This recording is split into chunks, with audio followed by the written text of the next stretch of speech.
اعوذ باللہ من الشیطان الرجیم بسم اللہ الرحمن الرحیم. خواتین و حضرات السلام علیکم ورحمۃ اللہ وبرکاتہ و مغفرہ.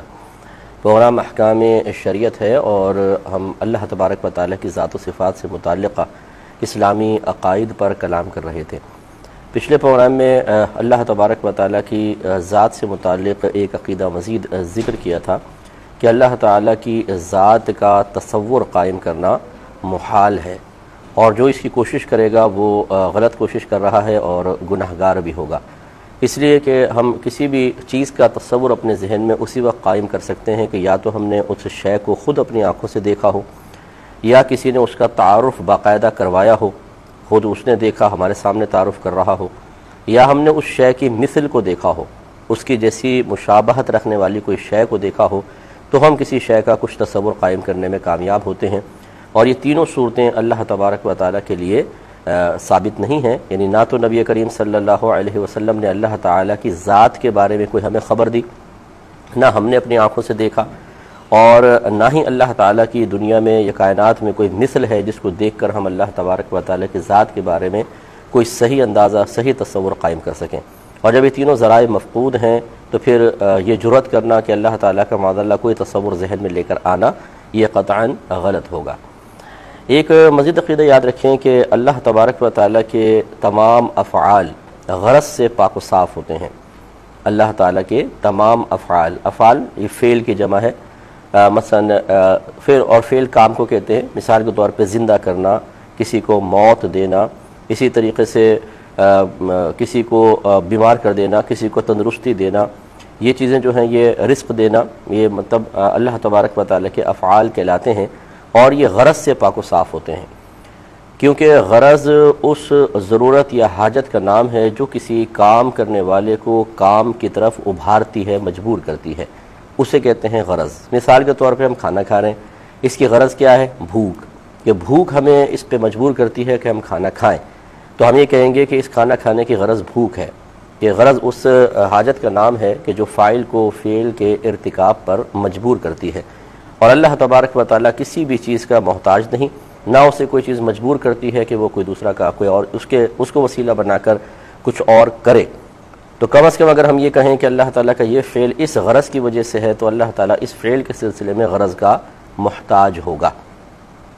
اب اس کو تھوڑا سا یوں سمجھ لیجئے کہ ہم جب کوئی کام کرنے لگتے ہیں تو پہلے ایک غرض پیدا ہوتی ہے، ایک غرض ہوتی ہے، وہ ہمیں ایک ارادے پر ابھارتی ہے، ارادہ پیدا ہوتا ہے، اس کے بعد عمل ہوتا ہے. مثال کے طور پہ بھوک ہے، یہ بھوک ہمیں لگتی ہے، اس کی وجہ سے ہمارا ایک ارادہ پیدا ہوتا ہے یار کھانا کھاؤ، کچھ کہیں بیٹھ جاؤ، گھر والوں سے مطالبہ کرو، ہم مطالبہ کرتے ہیں کہ ارادہ پیدا ہوتا ہے. اس کے بعد باقاعدہ ہم فعل کرتے ہیں. تو ہمارے گویا کہ 3 اسٹیپ ہیں. سب سے پہلے غرض ہوتی ہے جو ہمیں مجبور کرتی ہے کہ کوئی ارادہ کرو، تو ہم اس غرض کے تقاضے کے مطابق ارادہ کرتے ہیں اور اس ارادے کے بعد پھر فعل کا ارتکاب ہوتا ہے. لیکن اللہ تبارک و تعالیٰ کا معاملہ یوں ہے کہ ارادہ اس کی صفت ازلی ہے. یعنی جس طرح اللہ تعالیٰ کی ذات قدیم ہے اسی طرح اس کی تمام صفات ذاتیہ بھی قدیم ہیں. صفات ذاتیہ پہ میں تفصیلی کلام بعد میں کروں گا، لیکن آسان الفاظ میں سمجھ لیں کہ اللہ تبارک و تعالیٰ کی وہ صفات ذاتیہ کہلاتی ہیں جن کی ضد سے، جن کی مخالف جانب سے اللہ تعالیٰ کو متصف کرنا جائز نہ ہو. جیسے حیات، یہ اللہ تبارک و تعالیٰ کی ایک صفت ہے، زندہ ہونا، اس وجہ سے اللہ تعالیٰ کو حی کہتے ہیں. لیکن اللہ تعالیٰ کے لیے جب حیات ثابت کرتے ہیں یا حی جب ہم کہتے ہیں، اس کا مطلب ہے وہ ذات جو ہمیشہ سے زندہ ہے اور ہمیشہ زندہ رہے گی. اس لیے صرف حی نام نہیں رکھ سکتے، عبد الحی رکھ سکتے ہیں، اس لیے کہ حی اس ذات کا نام ہے جو ہمیشہ سے زندہ ہو اور ہمیشہ رہے. اب یہ زندگی کی جن سے مخالف ہے، یعنی اس کو جو مخالف مفہوم ہے وہ موت کا ہے. کیا یہ اللہ کے لیے ثابت ہو سکتا ہے؟ نہیں. تو حیات اللہ کی صفت ذاتیہ ہوئی. ایسے ہی ارادہ اللہ کی ایک صفت ذاتی ہے. تو ارادہ ازلی ہے، اس پر ہم کلام کرتے ہیں کہ پہلے کالر منتظر. السلام علیکم. کی خدمت میں گزارش کر رہے تھے کہ ہم عام لوگوں کے لیے تو ترتیب یہ ہوتی ہے کہ پہلے ایک غرض ہوتی ہے، وہ غرض ہمیں ایک ارادے پر ابھارتی ہے، ہم ارادہ کرتے ہیں، اس کے بعد پھر فعل کا صدور ہوتا ہے. مثال کے طور پہ ایک غرض پیدا ہوئی کہ گھر میں گلاس نہیں ہے، گلاس لے کر آئے تو ہم باہر نکلنے کا ارادہ کرتے ہیں. اس غرض نے ارادہ پیدا کیا، پھر ہم باقاعدہ جا کر گلاس کو خرید لیتے ہیں، تو ایک فعل ہوا. تو ہماری ترتیب یوں ہوتی ہے، پہلے غرض، پھر ارادہ، پھر فعل یا کام. لیکن اللہ تبارک و تعالیٰ کا معاملہ یہ ہے کہ ارادہ اس کی صفت ازلی ہے. اس کا مطلب ہے کہ اللہ تعالیٰ نے ازل سے ہی ارادہ فرمایا، جو بھی کام کرنا اس کا ارادہ ازل سے فرمایا، جبکہ غرض مخلوق ہے اور یہ جتنے افعال ہیں یہ بھی مخلوق ہے، غرض مخلوق ہے اور جتنے افعال ہیں یہ بھی مخلوق ہیں۔ تو لہٰذا اب اللہ تبارک و تعالیٰ نے جب ارادہ فرمایا تو اس وقت تو غرض تھی ہی نہیں، کیونکہ غرض ہمارے ساتھ وابستہ ہوتی ہے، اللہ تعالیٰ تو غرض سے پاک و صاف ہے، یعنی کسی چیز کا محتاج نہیں، اس کو کسی چیز کی ضرورت نہیں۔